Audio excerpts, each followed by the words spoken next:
Well, let's take a look at our Suzuki starting lineup. On the pole, his second career pole, and the 18th different pole winner in 1998, Roy Buckshot Jones. Alongside him, the guy who's won the last 2 times here in the Kroger 200, Randy LaJoie. Back in row 2, former Goodies Dash Series champion, and what a second half of the year this young man's having. Lyndon Amick. Alongside him, you heard him talk a moment ago. He's finished second here before, Elton Sawyer. Back inside row 3, our most recent winner in the Busch Series competition, Tim Fedewa from last Saturday night. And there's the 1994 Series champion, David Greene. Back to row 4, Mike Wallace, only his second start in 1998, had a great run at Daytona driving a car for Andy Petrie. And beside him, Elliott Sadler.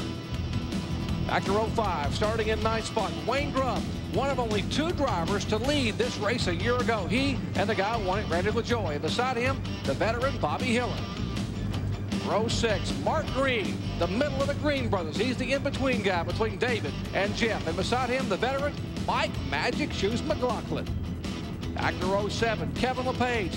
He will be in a Jack Roush car in a couple weeks at Michigan Speedway, the Prime Star machine. Tonight, it's a Busch Series ride. And Patty Moise in the Rhodes Furniture Ford. Row 8 shows Joe Bessie in the car number 6. And our current point leader starting in 16th spot, Dale Earnhardt Jr. Back to row 9, Ed Barrier.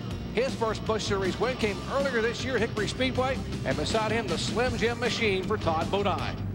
As the field begins to roll, take a look at the rest of our starting lineup. Dave Blaney and the 1997 Indy Racing League champion, Tony Stewart. Back to row 11, the young man out of the North Series, Kevin Prince. And beside him, another man who came out of the Busch North Tour, Andy Santerre, leading in the Rookie of the Year point standings. There's the veteran Phil Parsons, the Duraloop Chevy. Beside him, Shane Hall in the car number 85 with the Big A Auto Parts colors. Tracy Leslie, who won here back in 1993, starts inside row 13. And the 1995 Busch Series Rookie of the Year is Jeff Fuller.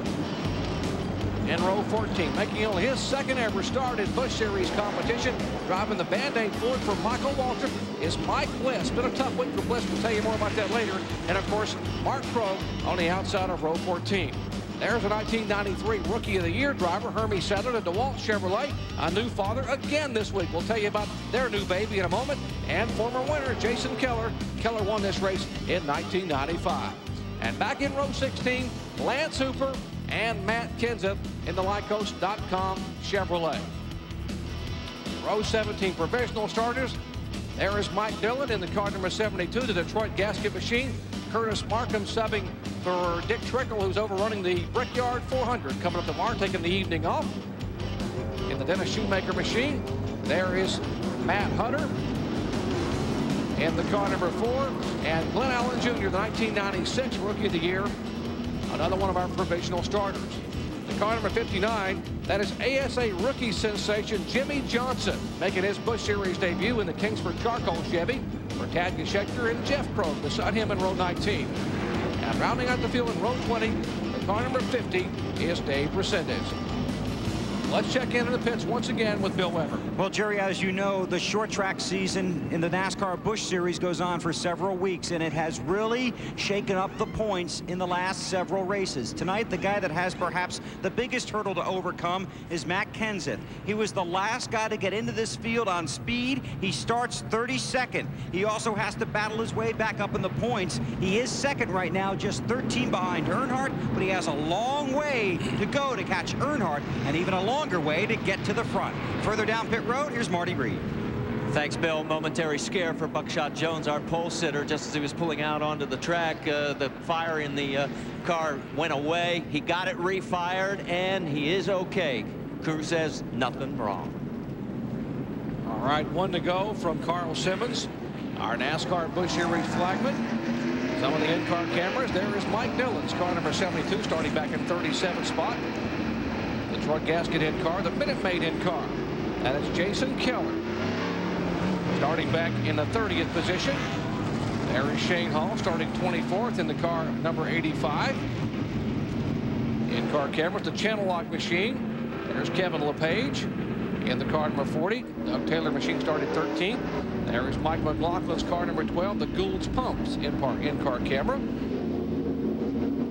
And there's David Greene, the former series champion, starting in 6th spot in a Pontiac, in the Stanley Tools Pontiac. That is the Car Quest in-car camera, we are told. And, of course, Elton Sawyer, car number 38, the Barbasol machine, the Aiken-Sutton Motorsports machine. Elton due for a victory. Randy LaJoie, the Bob Evans Restaurant in-car camera, two-time and defending Busch Series champion and the defending winner of the Kroger 200. Glad to have you with us. We get set for 200 laps of racing action, NASCAR Busch Series style. Buckshot Jones got a great start there. You can see him already pulling out to get his preferred line going into turn number 1.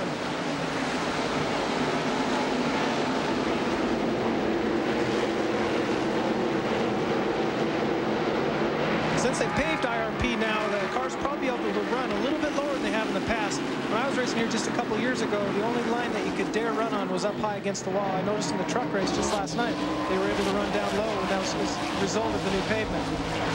Buckshot Jones leads the first time by. They have 48 feet of width to race on here with this new graduated pavement. Timmy Feedover gets the car a little bit out of shape. There is Lyndon Amick in the car number 35 on the bottom, and Buckshot is just moving away.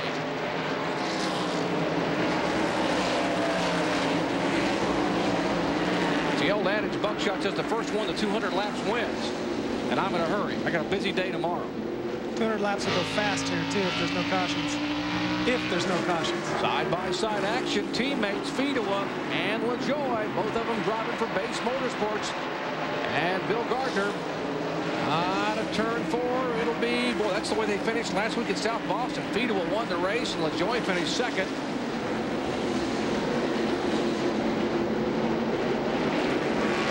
I guess you know that both guys have the same stuff when the cars are just that even. That's impressive to see Tim run like that on the bottom. It's a tough place to get your car hooked up on the bottom like that. You got to get out of the gas more. With a guy on the outside, he can keep his motor revved up better. He's got a preferred line coming out of the corner. IRP is just a track that the outside group usually works better. If you see a guy down low running good like that, like Tim's getting a shot right there, you know he's hooked up well. I think if Tim was ahead of Randy right now, he'd probably pull away from him. Well, what I'm impressed with is the fact that the paving job and the widened route is allowing us to see side-by-side racing lap after lap here. We saw it in the Truck Series last night in the Cummins 200. Now we see it in the early laps of the Busch Series event. Feedover will take the spot away. Now let's see if LaJoie can sneak back to the inside.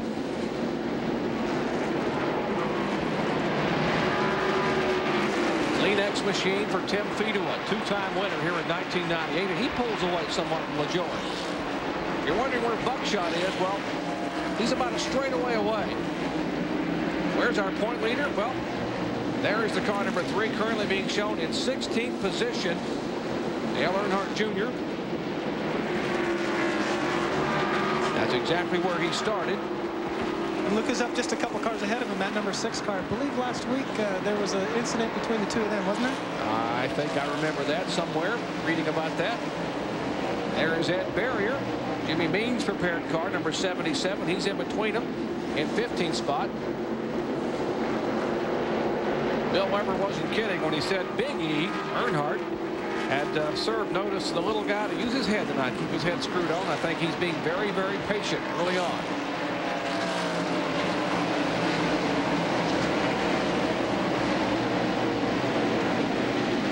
One car had slowed a moment ago in the backstretch. That was the Kevin Prince machine.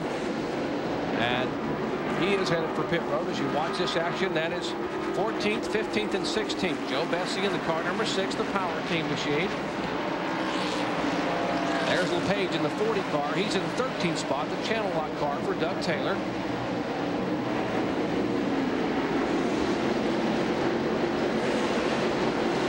Well, there's Timmy Feedover, our most recent winner in Busch Series competition. And there's the guy they're all chasing in the 00, the Alka-Seltzer Pontiac for Roy Buckshot Jones, our leader here in the early laps at Indianapolis Raceway Park. Back with more live Busch Series action in a moment.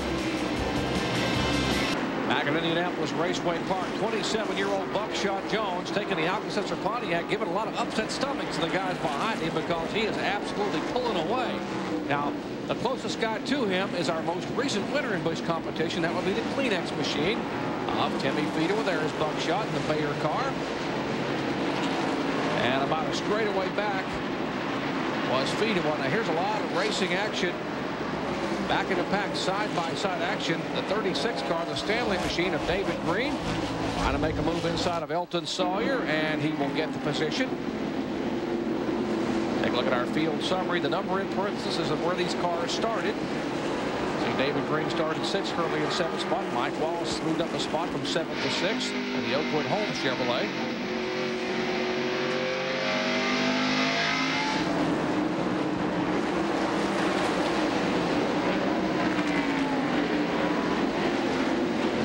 Taking a look at where your favorite drivers are running. As you watch these cars move around this racetrack, Chad Little, you drove here 3 times, and this place was very, very tight. Basically a one-groove racetrack until the repaving. Yeah, like we talked about earlier, when the asphalt was old, you had to run where the most grip was. That was up high, where you didn't have to pinch your car off. You didn't have to apply a lot of steering angle. Right up next to the wall, all the way around. Where now you're able to run down low, even get down below the yellow line there, as we saw in the in-car camera view. Or you can run up high. So you have a lot of different choices now. It just depends on how you have your car set up. You can get your car set up to turn well in the middle, then you have the option to run a little bit lower, and I think that'll make for those options will give a car a better opportunity to pass into the race.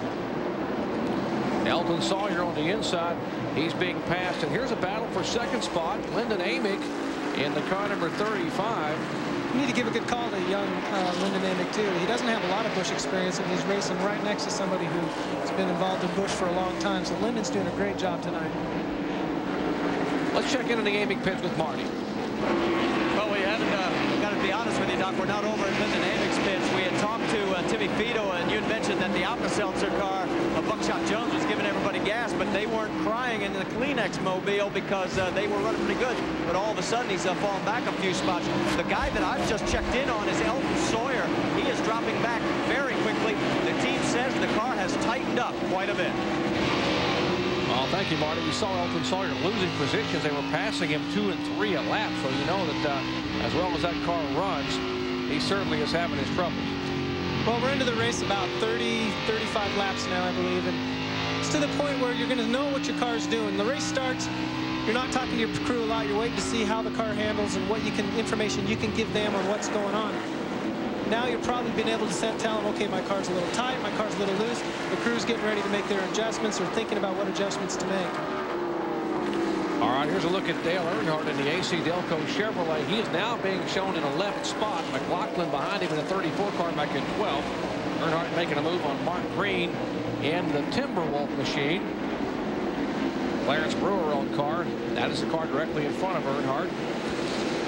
Now, he is being very, very, very patient early on.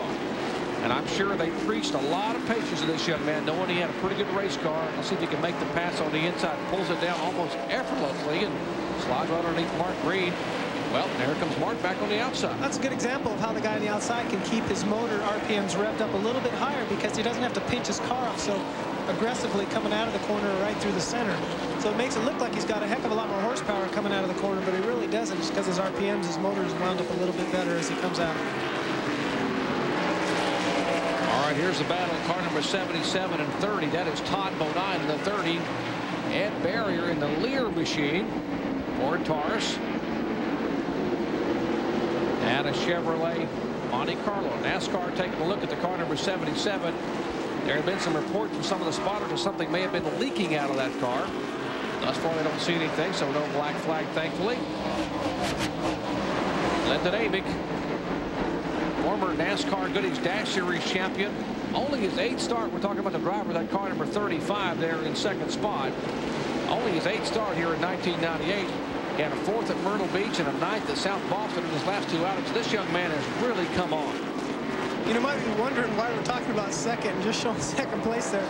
It's because 1st place has just plain checked out. He is gone. Buckshot Jones right now is about a full straightaway ahead of everybody else. The battle for 2nd on back is as tight as it is. There's a look at Randall LaJoie. Started 2nd, currently back in 3rd spot. 2 consecutive poles here at IRP, 2 consecutive wins. Dominated last year.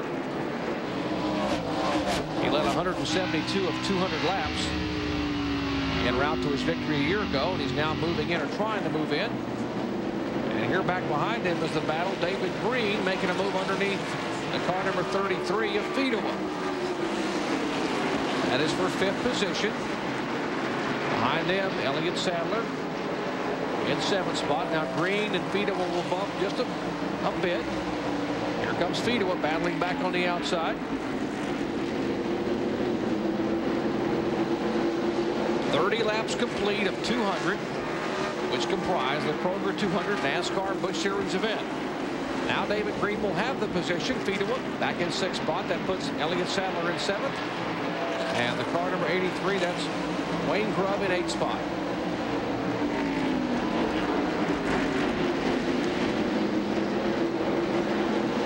There's Dale Earnhardt Jr. now. He will battle for position. That will be for the 9th spot.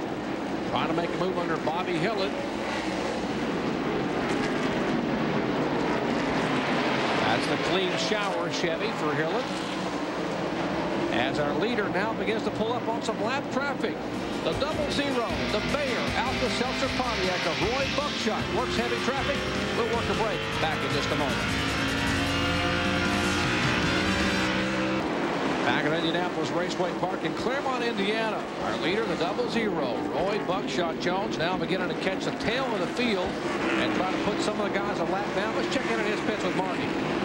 Well, guys, he is running laps when he was in the open in the 23-second range. In fact, he even clicked off a 22.9, which is only 0.8 off his qualifying time. But now that he has caught up to the back of the pack, it has dropped off by half a second. That could allow some of these guys trying to track him down to catch up.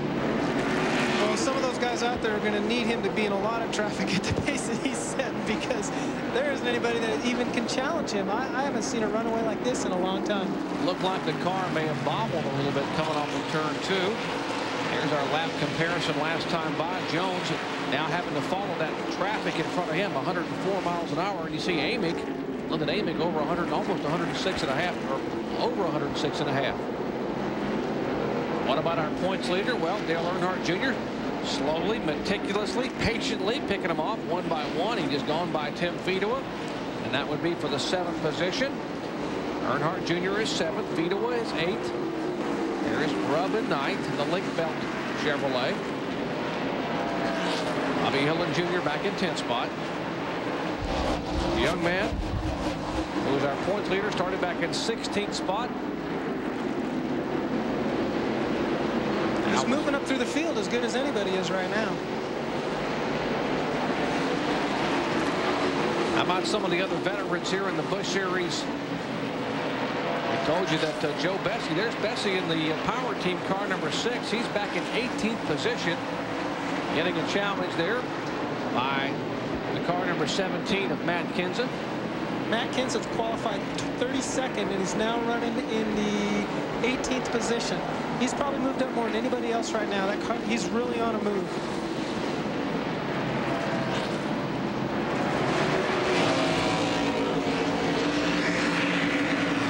Chad, we've had the advantage of watching Matt come through the field here, and he's patiently picked off these cars.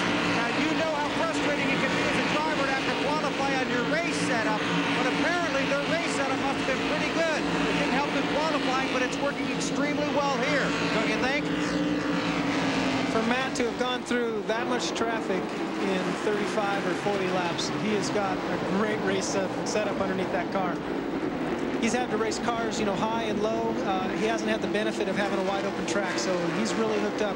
We'll have to wait and see later on in the race, but I think when things settle down, we're going to see the 17 car up there in front. All right, pretty good battle here between Wayne Grubb in the car number 83, as he is side by side with Fido. Wayne Grubb, who was our pole sitter up in Richmond, Virginia early in the year, had a great run, set on the pole and finished 4th.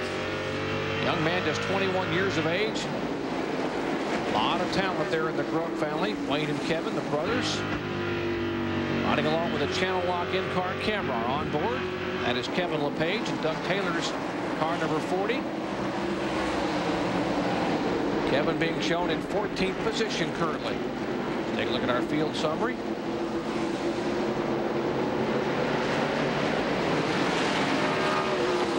Car number 8 is Bobby Hillin in the clean shower Chevy. That car owned by a group of 6 Major League Baseball players. Mark McGuire, Gary Gaddy, number number of others involved with that race team. They keep the Big Mac attack numbers, home run numbers, there on the side of the car.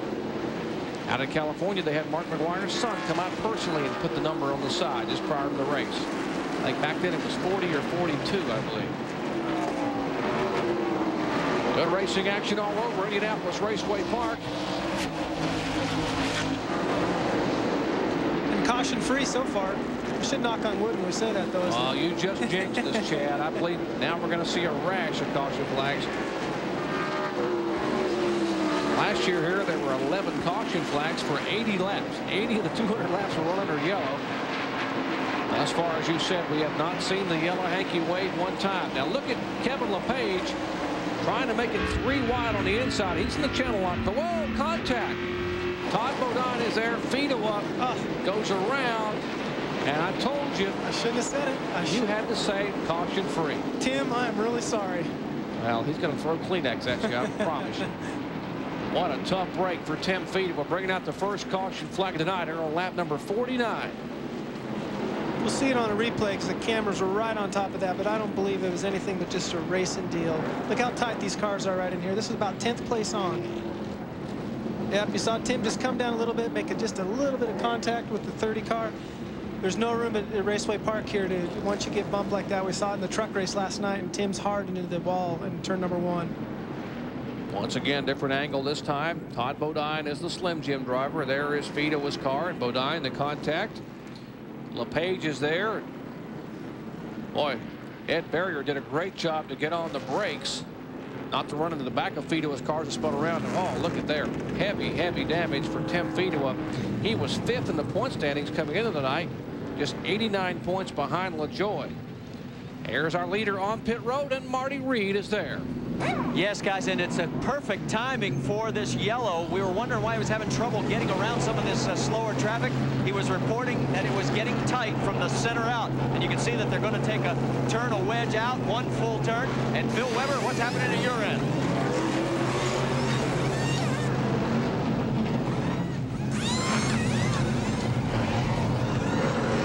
We need to explain a little bit about.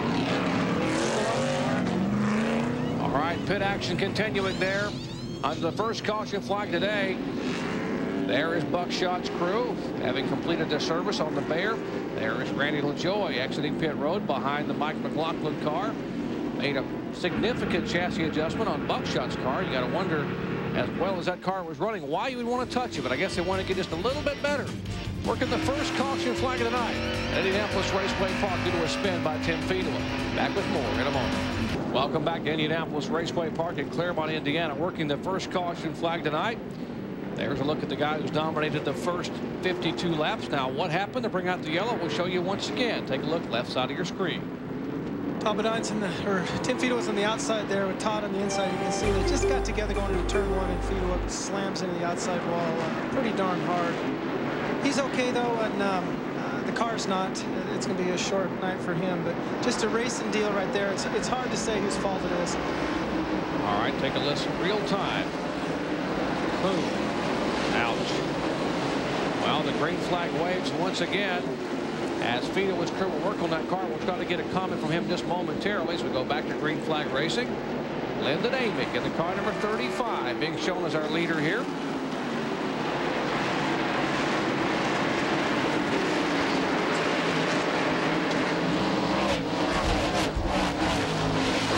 Flashing by at about 108 to 109 miles per hour. They qualified at 111. There's a look at the Scana Myrtle Beach, South Carolina Tourism Pontiac.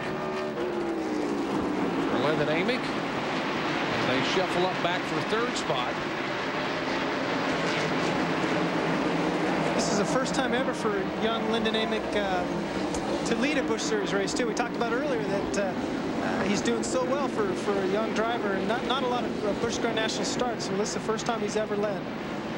So hopefully he's putting it all out of his mind and just thinking about what's going on there, and not the fact that, hey, this is the first time I've ever led a Busch race. Oh, he's got to be thinking about this. This is great. There's Mike Wallace making a move on Bobby Hillen in the car number 8. Wallace, the 15, the Oakwood Homes car, out on the inside. Last time Wallace ran here at Indianapolis Raceway Park, he won the race back in 1994. Only his second start in the Busch Series. Normally, of course, as you heard Marty say earlier, he drives in the Grassman Truck Series. A year later, Pier 1 filter machine for Kenny Schrader. Oh, he was a little bit loose. He gathered it back in. That's our tread cam buried in the asphalt. And that gives you chills. If you have nightmares, it's not our fault. Cars coming right over you. The tread cam. Elliott Sadler in second. Hillen is third. Wallace is fourth. David Greene fifth in the car number 36. There is Greene. Stanley Tools onboard camera. Boy, what a run Greene has had since coming into the Busch Series, coming back to the Busch Series. Oh, and here is the power team machine, the Chevy of Joe Bessie, sliding off the turn. That's turn number 2 there, coming off of turn number 2 against the inside wall on the back straightaway. Now we'll bring out caution for the second time here on lap 59. Sheet metal damage on the left side of Bessie's machine. There is the car number 44 of Tony Stewart in the Shell Pontiac, Joe Gibbs' own car. Damage to the rear of that machine. We'll try to find out what happened and why the 6 car spun out there, but see if I can see what happened again here. This was over in turn 2.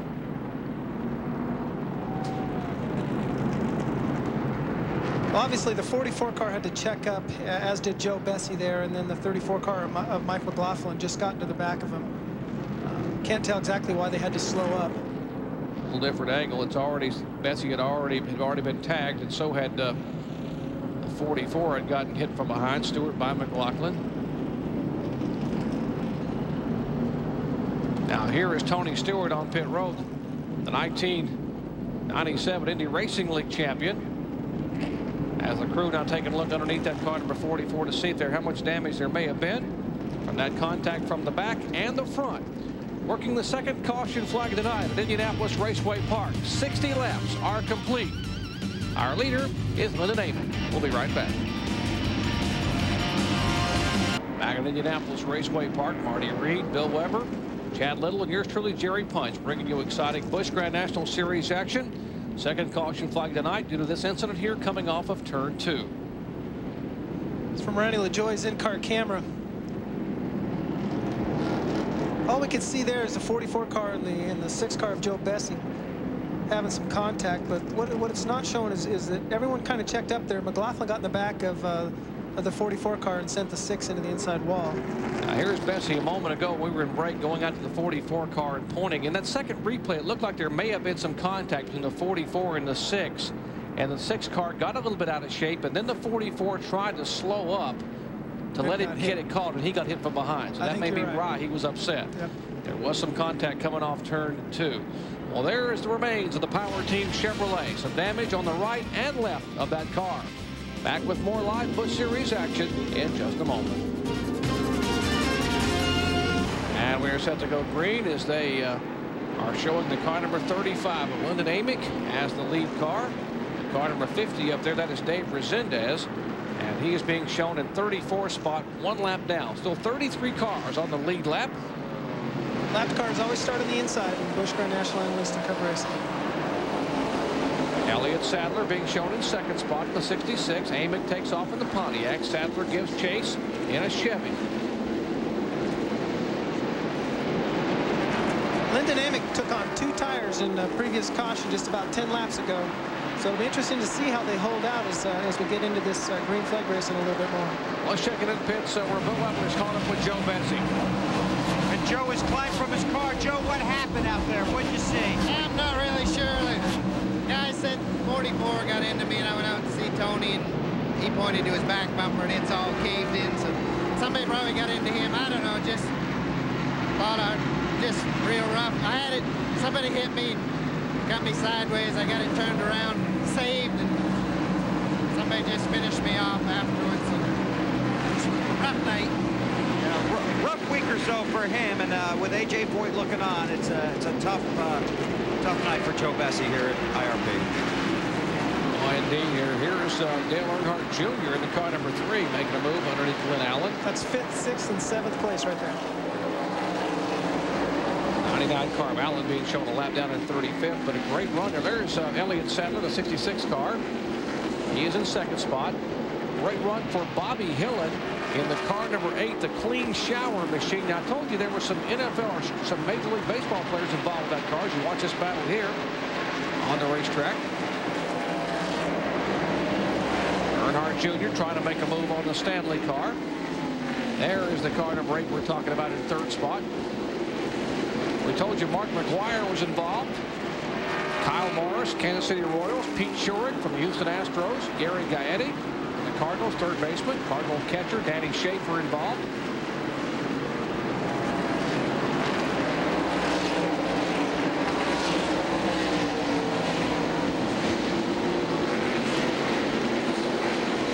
There's the car number 83. He's right along the Channel One car. Making a move inside of the Duraloop Chevy. Kevin LePage here battling for position. That's for 21st and 22nd spot. Here is David Greene in the 36 car. Now he is in 5th position and getting a challenge on the outside by the AC Delco Chevy, and Earnhardt will have the line off of turn 2.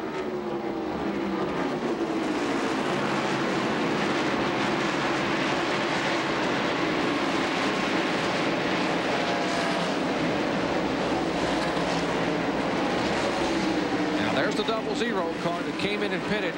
He dominated the first 49 laps of this race prior to the first caution coming out. When he pitted, it got back by virtue of that 4 tire change back in the traffic. Now he's making a move on the car number 83 of Wayne Grubb.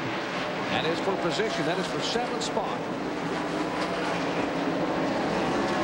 Buckshot didn't have necessarily that bad of a pit stop. It's just that a few of the cars in front of him just took on 2 tires, where Buckshot and Earnhardt Jr. elected to take on 4. Now there is a tire rule here at Indianapolis Raceway Park under short track conditions for the Busch Series. Right, in a lot of the Busch Series races there is a tire rule. Today's is 2 sets of tires under caution. You can come in under green and take on as many as you want, but under caution you're only allowed 2 sets. There's a good battle side by side for 9th position. McLaughlin and LaJoie. They are side by side behind the Wayne Grubb car. There they are. 34 is McLaughlin. 74 LaJoie, a defending winner here. Look at the front of the 34. That's where he hit the back of the 44 car of Tony Stewart. The Gould's Pumps Chevy. Somewhat crumpled in the front. If we were at a big track, that would definitely hurt him. It probably isn't going to affect him too much here. At a big track, that right there would really mess him up. The car would have a big push. It messes the aerodynamics up a lot. Now, LaJoie tried that Earnhardt line a moment ago. Didn't work on the outside. Now he tries to get back on the inside as you're right along with him on the Bob Evans onboard. Randy saying, okay, I tried you high. Now I'm going to let you slip up a little bit so I can get a shot off the corner.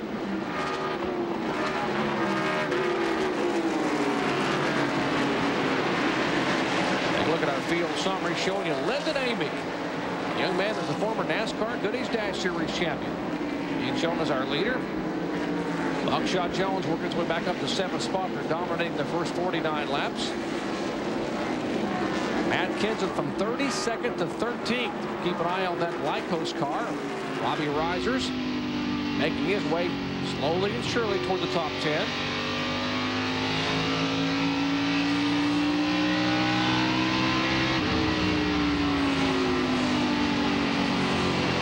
There's a look at the car number 17, a 2-time winner here in 1998. We're talking about Matt Kenseth. Won at Rockingham early in the year. And, of course, won out at Pikes Peak on the beautiful 1 mile out there just south of Colorado Springs. Didn't qualify well tonight, but his car is really hooked up for the race, and he's moving up well. That's Hermie Sadler right in front of him in the DeWalt Chevrolet. Hermie's had a fairly eventful week. The new daughter coming along for he and Angie, and here is the battle for position. Bobby Hillin in the car number 8 is in 3rd spot, trying to hold on, and Dale Earnhardt Jr. just turns that car to the inside. Now, a moment ago, he tried it on the outside. Earnhardt's car is sticking awfully well. Let's check in their pits. Boy, you're not kidding, Jerry. And a couple of things to keep in mind on Earnhardt Jr. One, he's never raced here before. They did come and test, but not with this car. So he's never been in this car on this track in race conditions. The second thing is, last week he was penalized for his impatience to Tonight, he has been very, very patient moving through the field. Right now, it is a four-way battle for the lead. Earnhardt in fourth place, trying to get around Hillen and trying to chase down the leaders, Amick and Elliott Sadler. Well, Earnhardt Jr. is being patient, but Elliott Sadler sure is, and he just went by Amick like he, I guess it's time. I'll see you later. Now we'll see if Earnhardt can make the move inside for third position. Elliott Sadler is our leader as they are battling side by side for third spot. It is Sadler, Amick, and too close to call for third. Back with more from Indianapolis Raceway Park in a moment. Well, folks, that shot right there should tell you one thing. We are under caution once again for the third time today here on lap 85, and that's the back. That's the bumper cam for Shane Hall and the Big A Auto Parts machine, Don Stegall's car. Here's what happened just a moment ago. We're on board with Shane right here. That's in between turns 3 and 4. And you could tell Shane got a shot from a pretty solid shot from behind and just backed it in between the wall there in turns 3 and 4. Putting his hand up there saying, what is the deal? Well, you know you're in trouble when you're suddenly watching where you're going and suddenly you're watching where you've been. Indicating he got a little tag from behind, and boy, heavy damage on the back of the Big A Auto Parts car number 85. He and Tracy Leslie getting together. Leslie, the 1993 winner here of the Kroger 200. Well, back with more action in just a moment. We'll check in on pit stops when we come back. Back at Indianapolis Raceway Park, working the third caution flag of the day. There's a leader, Elliott Sadler, the Trop Arctic Chevrolet. Fourth race he's led in 1998. One of the cars that pitted a moment ago, Marty Reed, was this car right here, the 38 of Elton Sawyer. Boy, and Doc, they have had their hands full in the Barbasol Ford. Elton was reporting that the car felt like it either had a sway bar that was broken or a shock. They got in underneath it, said no, there's no problem. But they think that the ratchet that they use in there locked up, and that's what's creating the problem. He's 20th right now. All right, thank you, Marty. We'll keep an eye on that. Possibly a ratchet problem, maybe a sway bar problem in the 38. Elliott Sadler last led at Texas Motor Speedway back in April of this year. Fourth race he has led for the year. Lyndon Amick right behind him in a Pontiac. Bobby Hillen running awfully strong in the clean shower, car number 8. I believe the first 3 cars there all took on 2 tires on the a couple cautions ago. So we're back to Earnhardt in fourth, the first car that took on 4 tires. It's surprising to see those guys still running so strong and just taking on 2 tires. I heard that one of the truck drivers that ran real strong last night ran all 200 laps without taking on left sides. As we see the I didn't mean to jump in on you, Chad, there, but Mike McLaughlin get a little dirt track in there. They're battling for 8th spot, and he got the car about 30 degrees out of shape and gathered it back in. It's not over yet. There's Wayne Grubb in the link belt car. Matt Kenseth is there. LaJoy is there with the onboard. There's the 17 car to the right side. All right, a challenge for 2nd spot. Here is Hillen looking to the inside of Amick. Amick slides up a little bit, and Chad, Hillen may have a shot. Whoa, a huge crash on the backstretch. Folks, you guys see what we do. Don't know what caused it yet, but you can tell there's cars everywhere, debris all over the place. There's the Phil Parsons car. Mark Greene is involved. The 4, that is Matt Hutter. Debris all over the back straightaway as now the leaders will work their way through and try to slow down. Carl Simmons feverishly waving the caution flag back here at the start-finish line. That brings out the 4th caution flag today here on lap number 92. You see the NASCAR official down there waving the red flag. That's the flag that says whether the pits are open or not. Oh, there is the Duralube Chevy for Phil Parsons. See if we can see what happened. Parsons already sideways. Looks like some contact behind him. There's Mark Greene's car. And then Mark Greene slides backwards to block the track, and that's where it all that's when it got real dirty. Curtis Markham trying to get by on the inside. He ends up getting involved. Here's real time.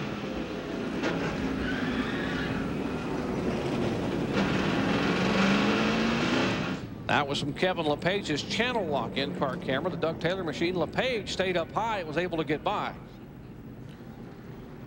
Now there's all that debris on the backstretch. We would imagine that most of the guys who only took on 2 tires before would want to pit. Here's the car number 37. That is Mark Greene as they are running along beside the car. Crew now see if they can possibly get some repair done there. We are hearing that maybe some of the leaders may pit for their other 2 tires. There is the leader, Elliott Sadler, in the car number 66. Gary Bechtel on the machine. Lyndon Amick behind him, as you heard Chad Little say a moment ago. These guys have only pitted 1 time. They came in on lap 49 for 2 tires. Still no pit stops and a lot of debris to be cleaned up on the backstretch. We'll come back with more. Working the 4th caution flag tonight at Indianapolis Raceway Park. Back at Indianapolis Raceway Park, working the 4th caution flag of the night. Now that is the debris that's on the back straightaway. The caution came out on lap number 92 for contact among at least a half a dozen cars. Those involved include Phil Parsons' car number 10, the Duraloop car, the Timberwolf machine of Mark Greene, number 37. Curtis Markham's car number 64, the 40 car, Kevin LePage, able to get by up high with minimal, if any, at all sheet metal damage. Matt Hutter, we saw him walking back a moment ago toward the Lance pits. He's subbing for Jeff Purvis, who's serving that 4-week suspension. Our leader is the car number 66. That is Elliott Sadler in the Trop Arctic Chevrolet. Let's see if we might be able to check one more angle and maybe see what happened here on the backstretch. We're inside Elton Sawyer's car now in real time.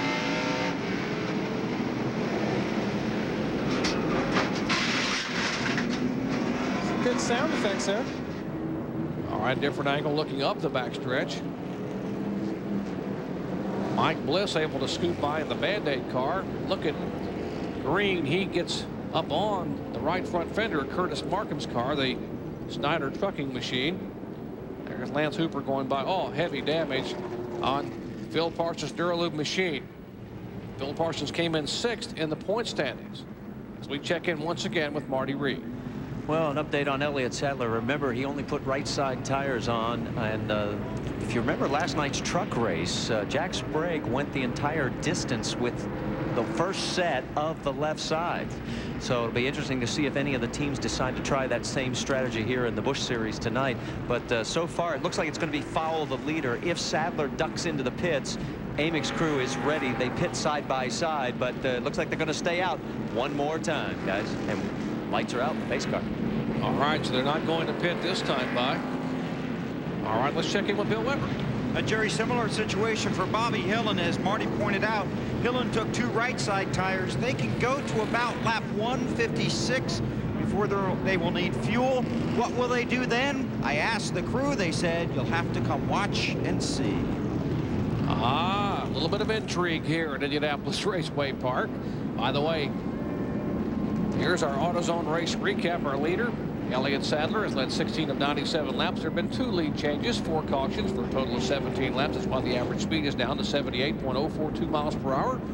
Our leaders, Jones, Amick, and Elliott Sadler. Off the track, there are the cars involved: Mark Greene, Parsons, Hutter, Bessie, and Fedua, along with the entries of Hall and Prince that are out of the race. All right. Still cleaning up some of the debris in the backstretch. Let's check in with Bill, and I think he's caught up with Phil Parsons. And Phil, all we could see was smoke. What happened back there? Well, the 37 car raced me back to the flag on a caution, which we're not supposed to do, and I got him in front of me. I was trying to get by him on the inside coming off 2, and we got together and around we went. We would have been okay, and then 4 car, I'm sure there was a bunch of smoke and stuff, and he ran right in, had hit us head on. So quite a bit of damage. I don't know if we get the Duraloop Chevy back out or not, but we'll give it a try. Okay, that's Phil Parsons. Looks like they'll try and get it back out, but it could be a lot of work for their crew tonight. Oh, indeed. Now, I told you he came in tonight in 6th in the point standings. Tim Fedua came in 5th, and both those cars have had trouble and are heavily damaged. Back with more. We're under caution at Indianapolis Raceway Park. Back in Indianapolis, Lyndon Amick had to come in. They needed a 4-tire change because, guys, he was reporting a vibration in the right front. They're looking at the tires now. They think they've got it fixed. There's the car number 30 coming out, the Slim Jim machine of Todd Bodine. I think these guys at pit right now, we'll have the halfway point next time by. They may be set to go. Yeah, I think so too, Jerry, because, you know, Elliott Sadler and Bobby Hillin haven't pitted yet. Linden hadn't pitted. They already showed that the cars that take on 2 tires aren't that bad and can run real competitive. We saw Earnhardt Jr. struggling to get around Bobby Hillin there. So now they've pitted. The guys that come in later are going to be behind them. You know, it could turn out to be the move that wins them the race, or you know, makes them have a great finish for tonight. Well, Butch Endersman, where you saw him ripping off the hood on the Andy Santerre car. The guy, young man who leads the Rookie of the Year point standings, he comes scooting back down pit road. Trying to lose another lap. How about the car number 30, Bill, the Slim Jim machine? Well, Jerry, he came in and Todd Bodine got left side tires, and they took a spring rubber out of the right front. So a lot of different strategies down here. Now, spring rubber out of the right front, what that would do is that would free up the car. That would let the right front not have quite as much wheel weight on it as you go through the turn. So obviously he must have been a little bit tight. There's looking Carl Simmons and Johnny Norton. Norton holding the cross flags there, indicating we are 100 laps into it. Halfway home in the 17th running of the NASCAR Kroger 200. So you look at our top 15. We told you that Elliott Sadler is our leader. There's Hillin in second spot. Great run for Bobby Hillin. Earnhardt Jr. from 16th starting spot to 3rd. Mike Wallace having a good run. Oakwood Homes machine. David Greene, Stanley Tools, Pontiac. Buckshot in 6th. McLaughlin 7th. Kenseth from 32nd to 8th. Keep an eye on the car number 17. There is Grubb and LaJoy rounding out the top 10. We show you that 26 cars are on the lead lap, and that's why Andy Santerre was scooting down pit road a moment ago, trying not to be put a lap down by that safety car. He is the last car on the lead lap. He comes back into the pits and will head back down pit road once again as they continue to try to pull some sheet metal away.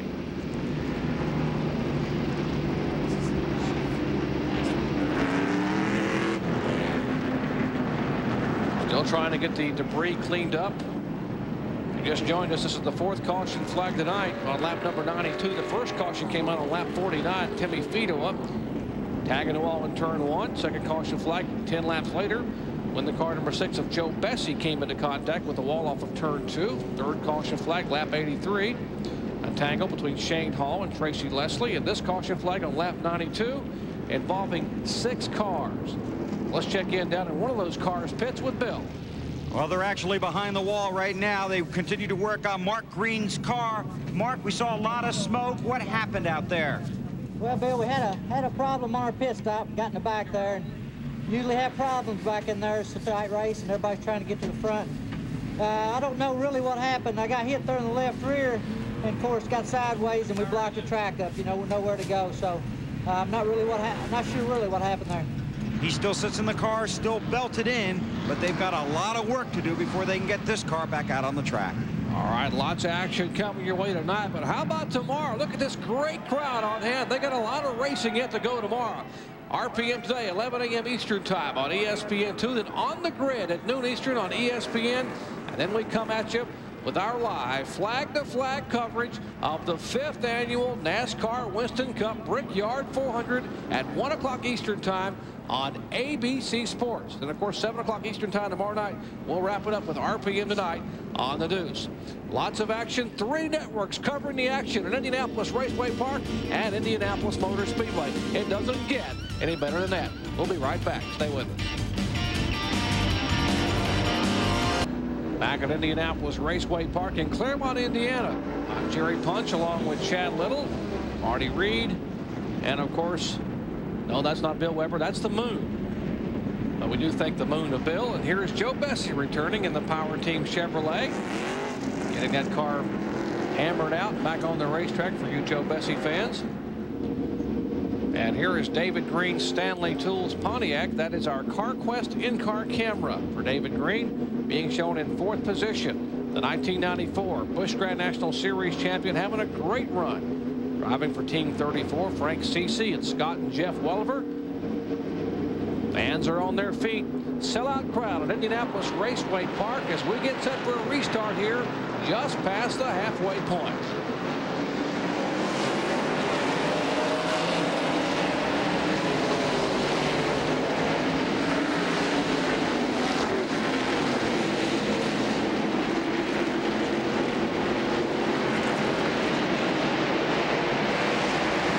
Car number 50 on the inside is Dave Resendez. That is the Washington Irving Motorsports machine. And he is not on the lead lap. He is being shown a lap down. 26th spot. CarQuest in-car camera for David Greene.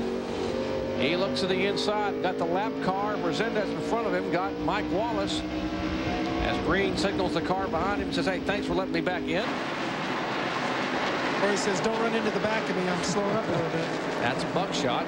You guys use hand signals a lot, Chad. Oh, we use them as often as you can, especially to let the guy behind you know that the people in front of you are checking up. Everyone, you know, be cautious. I'm slowing down just a little bit. Waving hands indicate things for safety. Waving fingers indicate gesture. Yeah, every now and then we use the single finger gesture, which is a different deal. You're number one. I got you. All right, battle action up front. There is Sadler, the leader. Bobby Hillin in second spot. Dale Earnhardt Jr. just right about 4 inches away from Hillin's back bumper in the clean shower Chevy. There is Reggie Leslie, by the way, back out in the Lysol car.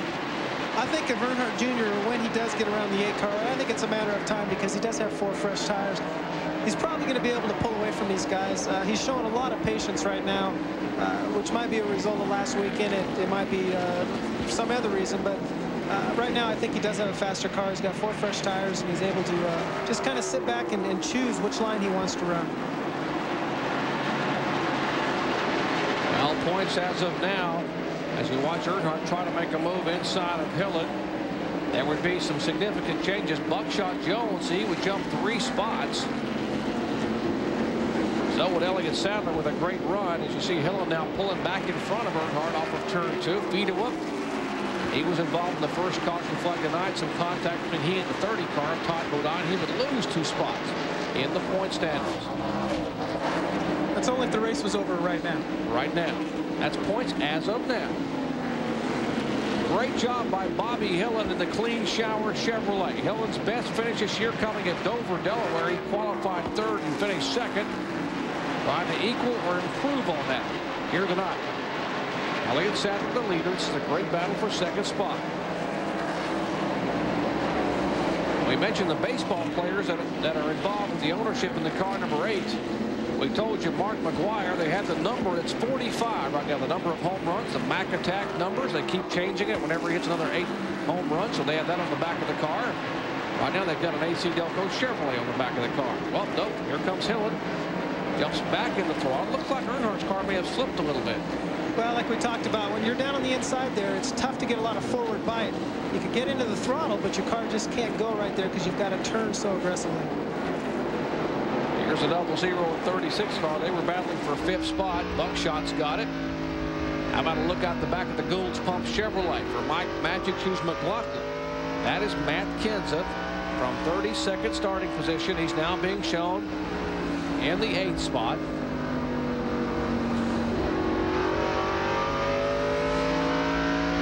Riding along with Mike McLaughlin from 12th to 7th. Once again, the battle for 2nd spot. These fans many have not sat down since they waved the restart on the green flag. Dale Earnhardt Jr. showing a lot of patience. I wonder what the conversation might have been like between Big E and Little E this weekend. Whoa, got a wreck. Hold that thought. Well, accident, action. That's Dave Blaney in the Amoco car, the ultimate Amoco machine. Pontiac. Bill Davis owned car. He loops it back around. There was some contact. That's over in turns 1 and 2, and that will bring out the 5th caution flag.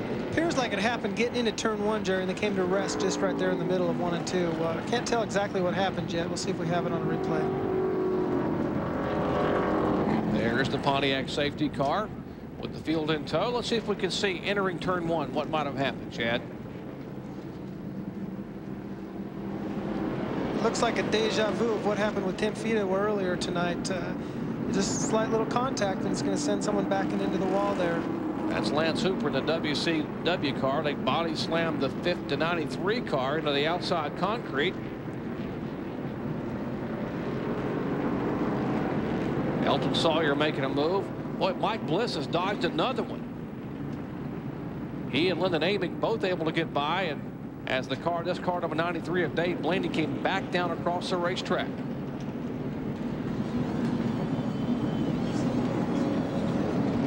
As you see Blaney's damaged car going behind the wall, one of our lead cars on pit road, the second place car, the clean shower machine for Bobby Hillin. As they go to work there, Nick Short, the crew chief on Hillin's machine, and they will change all 4 tires. Right side tires have already been changed. Left side tires going on, so he's down and away. We'll see if possibly the 66 car may come on the pit road.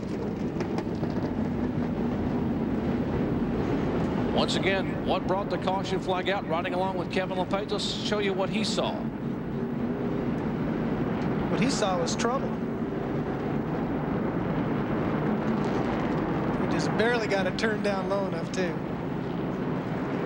Good job of missing it. All right, here's Elton Sawyer's Barbasol machine. He's right behind Hooper and Blaney, and he sees the contact.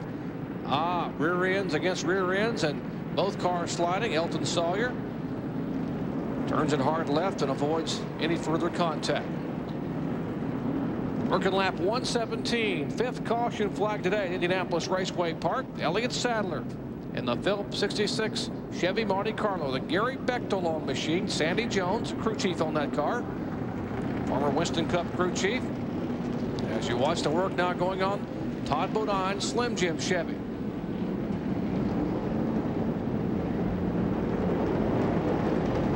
Looks like they've got some confusion going on right there.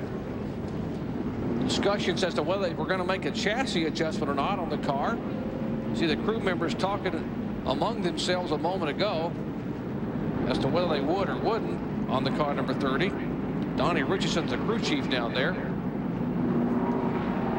As you see that car exit, let's check in the leaders pits with Marty. Yeah, guys, the pit crew down here has stood down. They are not going to bring him in under this caution. Interestingly enough, we always get to see the end result here at race time, but this crew really had a battle. They were 34th quickest in the morning practice, figured enough out to get to the 8th qualifying position, and right now they're leading this race. And remember, they have yet to change left side tire. They are still running the original lefts. And those right side tires were put on lap 49, so they have come a long way on the right sides. Elliott Sadler, younger brother of Hermie Sadler. Elliott, a 3-time winner last year in Winston, or I should say in Busch Grand National competition. He won at Nazareth, Myrtle Beach, and St. Louis. This year, his lone victory coming on the high banks at Bristol, Tennessee. Our CarQuest in-car camera with David Greene. Well, I just can't help to think about the kind of run he's had in that car in 6 starts. Here's his teammate Mike McLaughlin right behind him, the Team 34 efforts. Frank Stacey, Scott and Jeff Welliver owning those cars, as well as the car number 30 of Todd Bodine.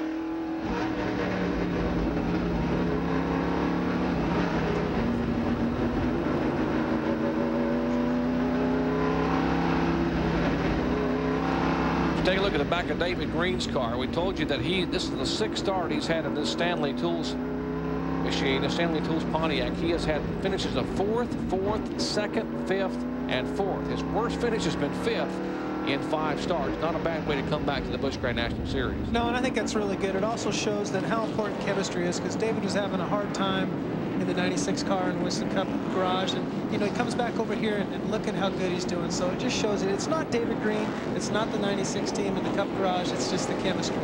It takes chemistry. I talked to David after that situation happened where he split with the 96 team, the Caterpillar team with Buzz McCall, and he said, it's sort of like what happened with Kenny Wallace a few years ago when he came up and drove for Felix Sabatis and had trouble, just didn't have the right chemistry, went back to the Busch Series, got his confidence back, won races, proved to people that he could drive a race car, and then came back with the right situation in Winston Cup. Maybe that'll happen with David. There's a look at the team car, the Slim Jim machine for Todd Bodine, as we continue to work. The 5th caution flag today. Let's check in once again with Bill Weber. About to go green. Todd Bodine had a flat left rear. That's why they changed the lefts before. They just changed the rights, and they sat on pit road talking about making 2 chassis adjustments at the same time. They wanted to make sure they had the right adjustment before they went back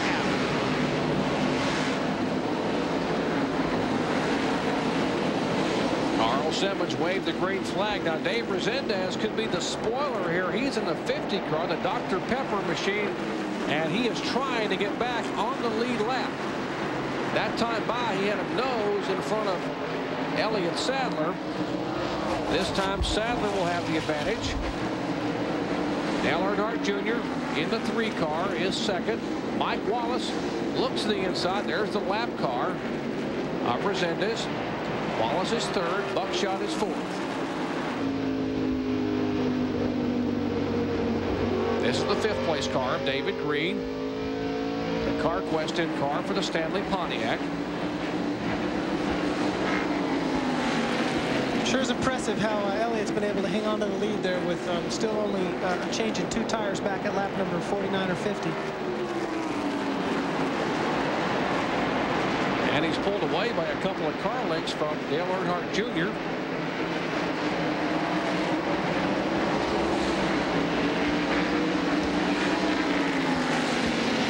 Battles up front.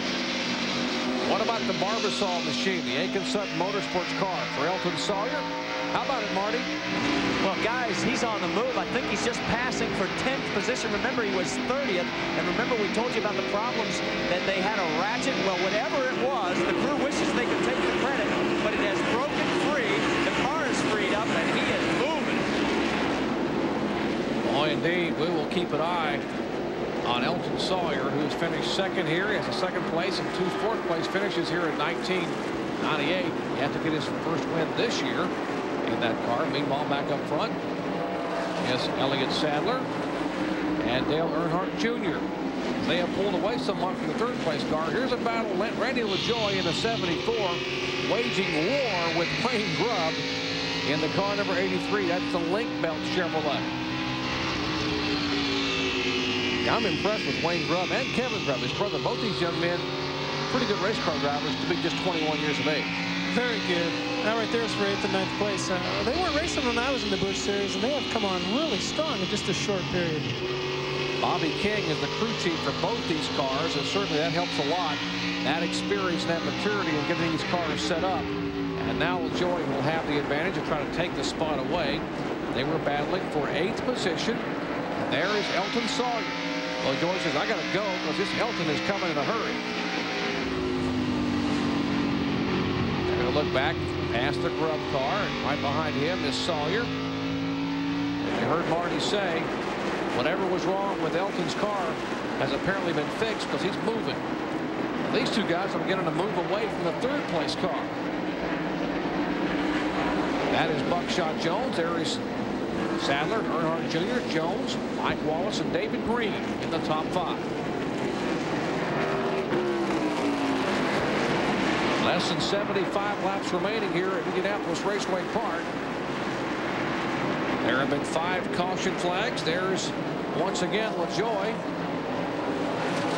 as he sees in his rearview mirror Matt Kenseth is coming his way in the car number 17.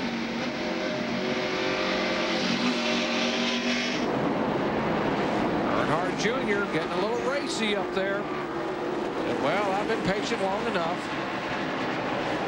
Dad's watched me and said, okay, I'm patient. Now I can go play. He just joined us. Elliott Sadler has made only 1 pit stop. He changed right side tires only. That coming on lap 49, and they have not changed the left sides whatsoever. Earnhardt Jr. in the AC Delco Chevrolet, the Tony Euring prepared car, running in 2nd position in front of a sellout crowd at Indianapolis Raceway Park. 17th annual NASCAR Kroger 200.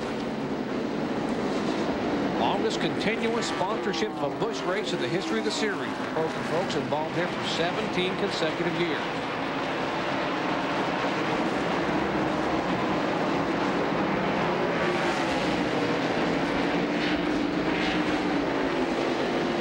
Now side-by-side action. That's for 9th position. Grubb and Sawyer. Grubb's car shimmies a little bit. Shutters, and that may give Sawyer a chance to climb on the inside. Grubb jumps back in the throttle and pulls Sawyer by a car length and a half. Meanwhile, back up front, battles all over this racetrack. Chad, he's sneaking more and more to the inside. Elton Sawyer for the last couple laps was running on the inside. Dale was trying the outside. Now Elliott's kind of running in the middle, and Dale's trying the inside. Like I said earlier, I think Dale's a little quicker right now. He's showing a lot of patience to try to get around that the 66 car of Elton Sawyer. All right, sixth position up for grabs here. There's LaJoie and McLaughlin. Call it with LaJoie as they slide by the damaged car of Tracy Leslie, involved in an incident earlier. Now LaJoie will take sixth spot away. Back up front, here is Earnhardt on the inside. Down in turn 3, can he get it to stick on the inside of the racetrack? Yes, he's back in the throttle. He will slide up. Sadler will slide up. Fans are on their feet, and here's Elliott, pulls him down the straightaway. Elliott took his groove away that time as it went into turn 1. What I mean by that is Elliott knew he was running a little bit better on the inside, and he made sure when he went down into turn number 1 that Earnhardt couldn't run the groove that he was shown to be a little bit stronger at. They approach the damaged car of Joe Bessie. They wave that blue and green move-over flag. Bessie pulls down out of the way. The lead cars. Dale Earnhardt Jr. looks high, looks low. Andy Santerre's car on the inside. Now they've got some open track in front of them. We'll see if Earnhardt Jr. will take a run at it. Gets the back in the throttle, pulls right up to the rear deck as they come by. It really shows, I think, the difference in tires right there. You saw the kind of forward bite or grip that Earnhardt was getting in the middle of the corner. You can see it again there, too. It looks like he's got more power. What it is he's able to apply more throttle quicker. Here's where the three cars awfully good in turn 3. Sadler has always had the power. Can he take the groove away? No, Earnhardt will bump. He will have the inside advantage, and here comes Elliott Sadler back. It would have been Earnhardt by 4 feet, and Dale Earnhardt Jr. takes the lead, but here comes Sadler back on the inside. Oh, great racing at Indianapolis Raceway Park in the NASCAR Busch Grand National Series. I wonder if he's thinking about last week at South Boston Speedway. He's just probably thinking about hanging on that steering wheel and keeping those wheels headed in the right direction. I don't think he was thinking about it, to tell you the truth. I mean, I think he summed it up good in his interview. He said, hey, that's the way I drive, and that's the way it's going to be. He wasn't showing a lot of patience, but when you've got a good race car, it's easy to show patience because, you know you can pass him. It's just a matter of time. Well, he's a talented young man, and irrespective of his impatience a week ago, he's got a great head on his shoulders for understanding what racing's all about, and why wouldn't it? Battles back in the racetrack. This is for 13th position. Channel Lock Chevy riding along with Kevin LePage. In front of him is the Band-Aid Ford. That is Mike Bliss. In car number 21, Bliss running in 14th position. Mike Bliss, the all-time winningest driver at Indianapolis Raceway Park. He has 10 victories here. 5 in the sprint cars, 3 in the Silver Crown, and 2 in the midgets.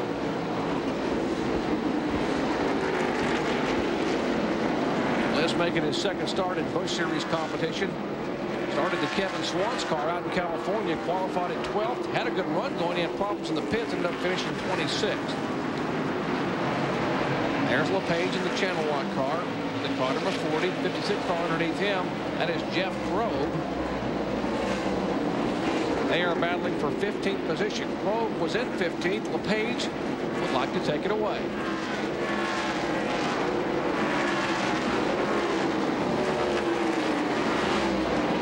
Fourth position, Mike Wallace in the car number 15. That's the Oakwood Homes Chevy. His car starting to slip and slide up across the racetrack. David Greene says one more slip and I may be able to stuff this Stanley Pontiac right down beneath you. And if he does, Randy LaJoie will go by because they'll kick the door open. Well, look at Randy. They've been able to pull below the yellow line. That's what repaving a racetrack will do. Oh, they have done a great job here repaving this facility. Clarence Cable and the folks. And for the first time in 37 years, what a job and what a race here at Busch Series style. As you watch the battle for 4th, 5th, and 6th, back with more live racing action in just a moment. Back at Indianapolis Raceway Park, there are 50 laps to go, and our leader, the AC Delco Chevrolet driver, for Dale Earnhardt Jr., and we have a car in the wall. That is Dave Resendez in the Dr. Pepper machine. Washington Irving on cars. He loops it back around, gets it refired. Doesn't look like there was much, if any, damage on that car. That will bring out caution flag number 6. Here on lap 150. Here's a replay of what happened with Dave Resendez. We're just getting the tail end of it there. We can't really see what turned him around. And like Dr. Punch said, just very little damage. All right, now we expect with now just 50 or like make that 49 laps remaining that we would see probably those final pit stops. Watch for Earnhardt Jr. to come in, Elliott Sadler to come in. Pit work, very, very critical. And as you heard Chad Little tell you, the tire rule tonight was 2 sets, 2 per position.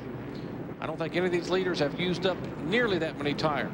No, but Lyndon Amick, remember, took on his second set at an earlier caution, so that'll probably put him up to the lead if all the other leaders come in. Here's Mike Wallace in the Oakwood Homes car. He was running in 4th position. He is down pit road. His car was beginning to skate somewhat up across the racetrack. As that crew comes out across the wall, that's the Andy Petrione team. I don't think they're going to pit, Jerry. Those leaders that are up there right now, they're seeing how good tire wear is. They're seeing how good Elliott Sadler's been running up there in front. And I don't think they're going to come in and give up the track position. Left side tires now going on the car number 15. Mike Wallace subbing for Kenny Schrader. He subbed for Schrader at Daytona when Schrader was injured, had that contact with a wall and injured his sternum, finished 11th. Drove awfully well down there with very minimal practice in the car. Just got into final practice to run that 300-miler down there during speed weeks, and now he comes on and off pit road. Matt Kenseth has been on pit road as well in the car number 17.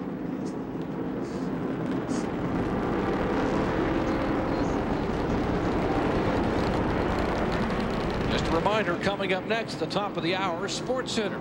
Update you on all the happenings around sports around the world, including action here, racing action in and around Indianapolis Raceway Park and Indianapolis Motor Speedway. That is coming up next at the conclusion of our coverage of the 17th running of the NASCAR Busch Grand National Series Kroger 200. Back with more in just a moment.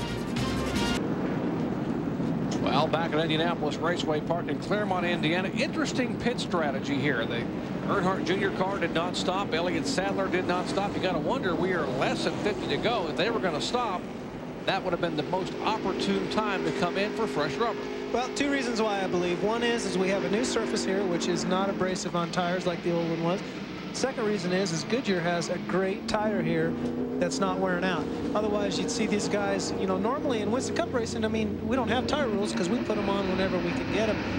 But obviously tonight, the tires are wearing so good, they don't feel they need to stop. Elliott Sadler's still out there with 100-lap right side tires and left sides that have been on the whole race. Hey, I'll tell you where they're going to wear out some tires. How about the NHRA Drag Racing Nationals, the Prolonged Northwest Nationals, 7:30 Eastern Time, Sunday afternoon on the Deuce. The Prolonged Northwest Nationals, the 11th annual edition, coming your way from Seattle International Raceway in Kent, Washington. NHRA Drag Racing. As we go back to Green Flag Racing here at Indianapolis Raceway Park.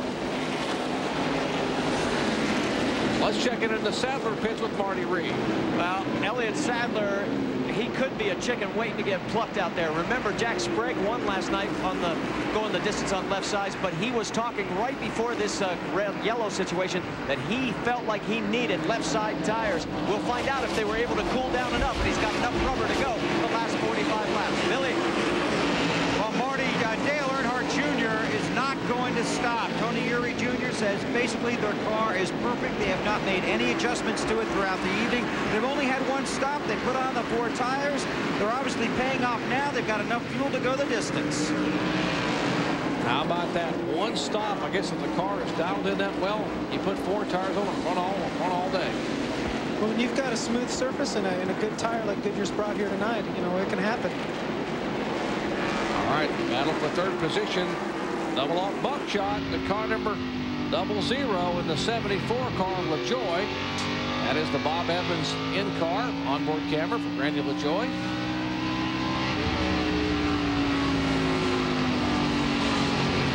LaJoy's already had a pretty busy day. He finished 4th in the finale for the International Racing Champions at 40-lapper, 100 miles at Indianapolis Motor Speedway. There is Buckshot. He was the pole sitter tonight, qualifying at over 111 miles an hour. Not quite as strong as he was the first 60 or 70 laps of the race, obviously. Maybe a little chassis adjustment, getting cooler, different set of tires. It's hard to say. But the way he checked out at the start of that race, just not quite as strong as he was then. He led the first 49 laps here tonight. Actually pulled away by a straightaway, and then the caution came out. And a spin by Tim Feeta. Well, he came in and made a tire change, was back in the pack, and really hasn't been that strong since. Well, he's still in third place. He's got a good run going on. But you're right. He's not able to pull up on second and challenge for the lead right now. All right, Kenseth, who made a pit stop a moment ago, Bill, is working his way back. He's trying to, Jerry. They've had a frustrating day. They had a bad push in qualifying, so he started 32nd. He just pitted again. He was well inside the top 10. They took a round and a half out of the right rear. They think there's something wrong with the car. It keeps pushing very badly. They think they may have a left rear shock broken. Right now he's back around the 20th position. Oh, man. Car's getting a little bit slipping and sliding here. Getting a little bit slick out here, but less than 40 laps to go. Very good battle starting to brew all around this racetrack. There is Bobby Hillin as the car number 80 loops around Mark Kroger. Let's see if they bring out a caution. It doesn't look like it's going to. No, they're not going to throw a caution. Carl Simmons says no, he's got it looped around Joey Chipwood style, back headed in the right direction. So we'll just keep on green flag racing as they chase Dale Earnhardt Jr., young man trying to pick up his 5th win in 1998. Show you again what happened a moment ago to Mark Kroger's car. Help from behind. Looks like that might have been Mike Wallace as they were all trying to whoa up a little bit. And Mike gets into the back of the car number 80. Gives him a nudge. He loops it around. Meanwhile, back up front, there is Dale Earnhardt Jr. There's a battle for 11th place. Again with Matt Kenseth, who just has fresh tires. He took them on this last caution. Kenseth started back in 32nd position, as you heard Bill Weber tell you. The car had picked up a push. They came in and made some tire, had some tire changes. There's a 21 car. Mike Bliss.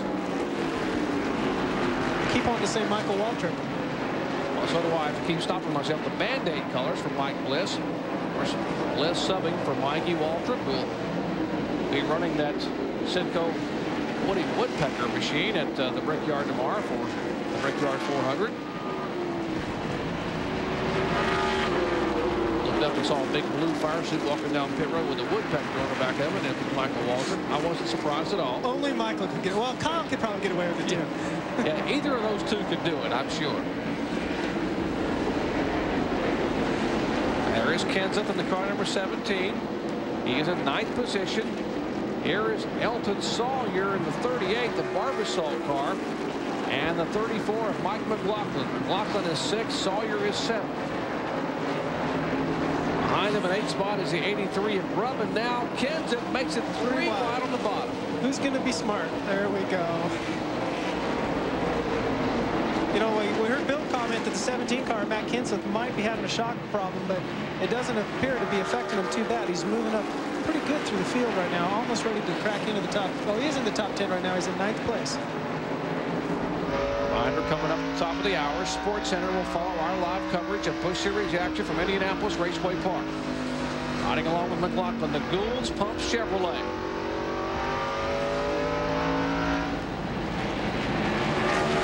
Looks like the tires that Kenseth took on the last caution are really paying off for him. He seems to be the only one right now that's able to pass cars.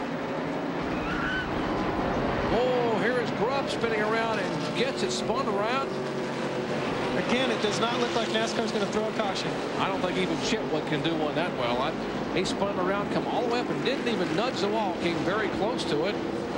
It was good that nobody hit him. Lost about a half a dozen spots, and that was about it. Gave the fans up in turn 4 a show. And here's the guy they're all chasing. So we show you again what happened a moment ago. Oh, he had a little help. A little help from my friends. Second angle, probably going to show you the same thing. That car had already gotten a little tap from behind from Kenseth, and the link belt Chevy for Grubb was being shown in 8th spot.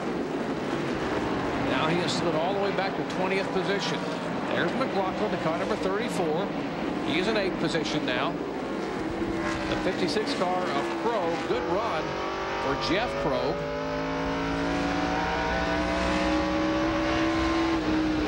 Kroger being shown in 9th position. The 10th is Mike Bliss. Once again, Earnhardt is the leader. Elliott Sadler is in 2nd spot. The 00 of Buckshot is 3rd. LaJoie 4th. David Greene is 5th. Kenseth is 6th. The 7th place car, Elton Sawyer. 8th is this car you're looking at the back of right now. That is the Gould's Pumps machine. For Mike McLaughlin, there's a 9th place car of Jeff Crow. In 10th spot is Mike Bliss.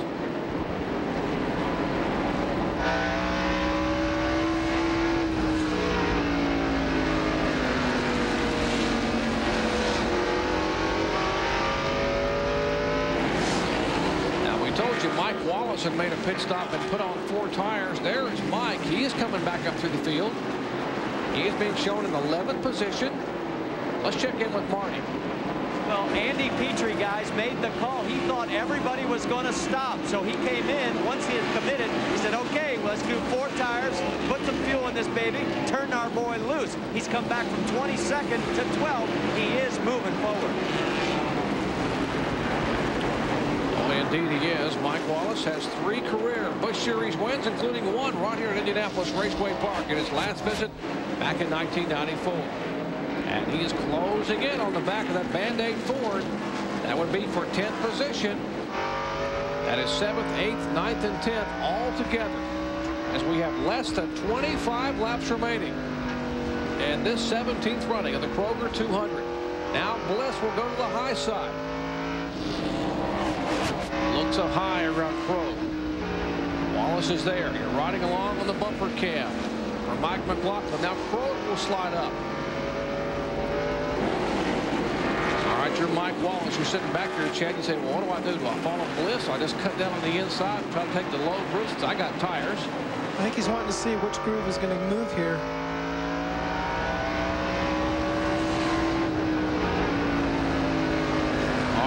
They just shuffle out and still say single file, so we'll take a quick break and come back with the closing laps at Indianapolis Raceway Park. Rubbing bumpers. More action to come when we come back in just a moment. Well, we're going to save the best for last here. Battle's heating up. Mike Bliss has gotten around Mike McLaughlin for position. And now McLaughlin in 9th spot trying to hold off Mike Wallace as Wallace looks to the inside. 17 laps to go at Indianapolis Raceway Park. Our leader is Earnhardt Jr. Elliott Sadler in 2nd spot. Comfortable lead for Earnhardt Jr. 1.4 seconds over Elliott Sadler in the 66 car. There comes Sadler in 2nd spot. 00 Buckshot being shown in 3rd. There's the Pontiac. There's the Chevrolet of Sadler. Buckshot is back in 3rd spot. Back in 4th spot being shown the car number 74 of LaJoie, and 5th is David Greene. And here is the battle for 9th position. And Mike Wallace will take the spot away.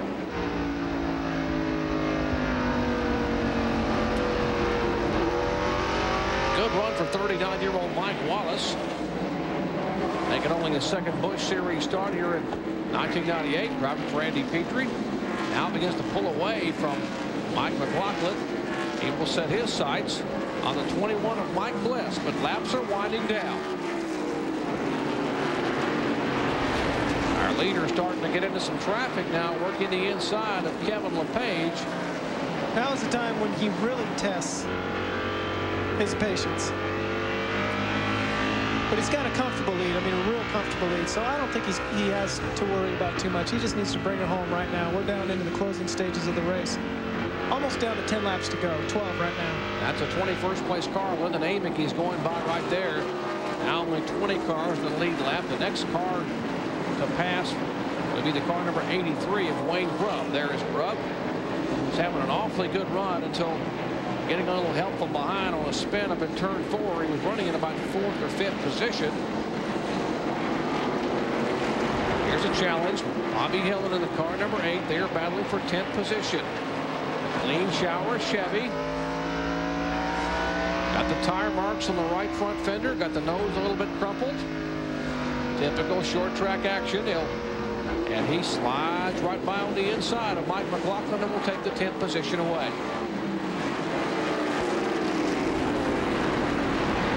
10 laps to go. That time by Carl Simmons holding up 2 handfuls of fingers to our leader, Dale Earnhardt Jr.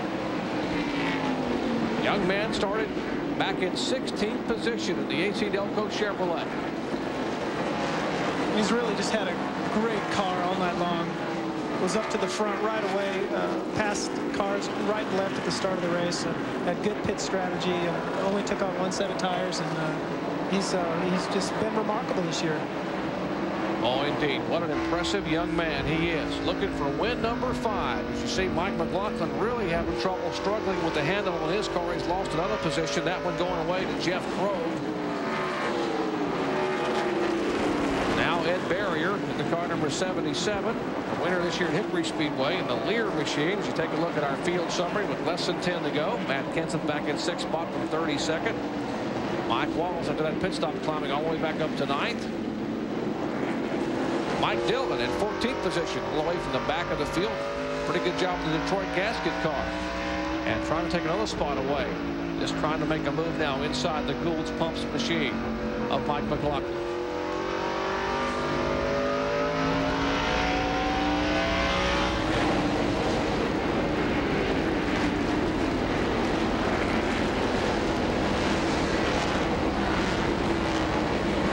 Tony Stewart, the car number 44, involved in an incident earlier in the evening. Got a little bit of tap from behind. He is being shown on the lead lap in 15th position.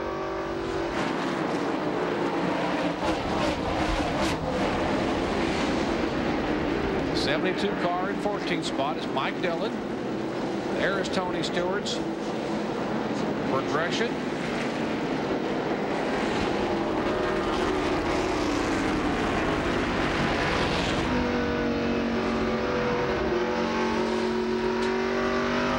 To go at Indianapolis Raceway Park. And Mike McLaughlin really struggling turning the wheel. The car just sliding up across the racetrack. Got to be a helpless feeling. They just keep passing on by. There's Lance Hooper in the car number 23. Meanwhile, back up front, they are all chasing this guy, Bill Weber.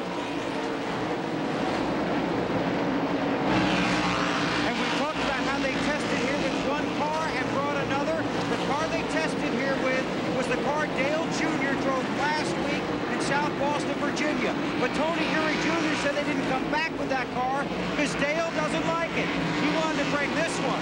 Good decision.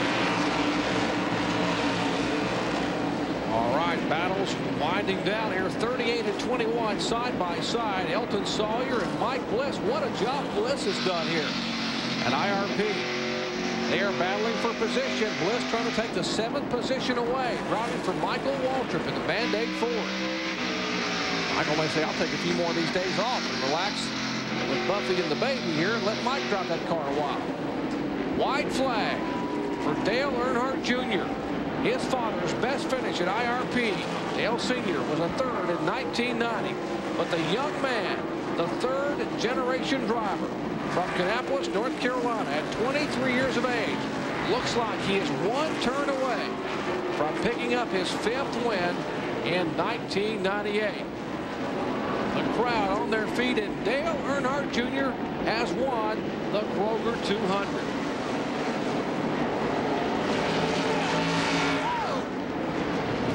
What a night for a young man with incredible talent and incredible patience. As we check into their pits, I think Bill Weber is caught up with Tony Irving. Well, I've caught up with him, but I sure can't get his attention. He's talking to his driver. Remember, Dale Jr.'s never been here. Doesn't know where Victory Lane is. Congratulations. That's a great car and a great race again. Thanks, man. I mean, we really struggled today because we tested a different car. But I'm telling you, we all stuck together, and this is why we're going to be champions this year right here. Did you feel you had something to prove after last week, Tony? Yeah, we really meant to come here and stake the show up again because, I mean, we feel like we really got one took away from us last week. But we're proud to have this as 5, and it's great. Well, if they did get one taken away last week, they're taking one home tonight. Ready. All right, that was Dale. That was Tony Jr. Dale Jr.'s 5th win in the past 15 starts as we go down to victory lane and Marty Reed. Big smile on the face of this young man. 16th to 1st. Nice job. Yeah, we had a good car. The AC Delco Chevrolet Monte Carlo ran good all day long, and you know, I got to thank all the sponsors on board: Coca-Cola, Burger King, Food City, everybody involved. I want to say to my daddy, you know, we won this one for some friends of mine back home too.